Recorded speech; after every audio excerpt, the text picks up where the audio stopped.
A laborer from Portland was shot and killed early Wednesday morning.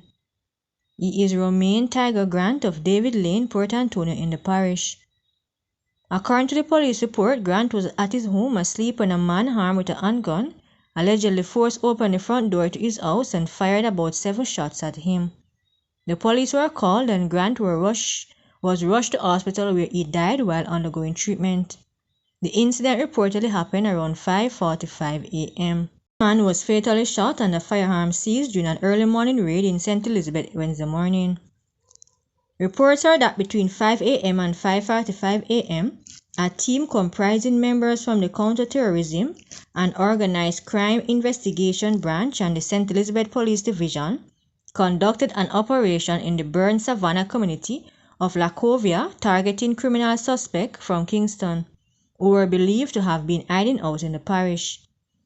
Observer Online understands that during the operation, while breaching the main target premises, a man reportedly pointed a firearm at the breach team and the officers. A member of the team took defensive action and discharged his firearm, striking the suspect in the upper body.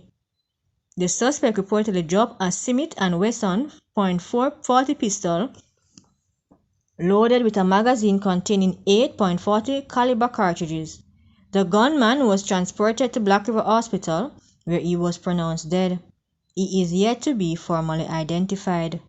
A security guard has been charged for allegedly stabbing a woman to death and dumping her body on Freeshore Road in Falmouth, Trelawney on Wednesday, October 25.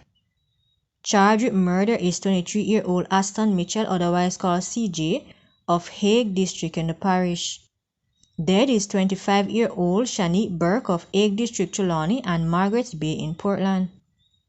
Reports from the police are that an altercation developed between Burke and Mitchell, during which a knife was used to inflict a stab wound to her neck. Mitchell then reportedly transported Burke to Freeshore Road, where he dumped Burke in the bushes. Citizens stumbled on Burke's partially decomposed body about 9:50 a.m. on Saturday, October 28 and summoned the police. On the arrival of the lawmen, the body was transported to hospital where death was confirmed.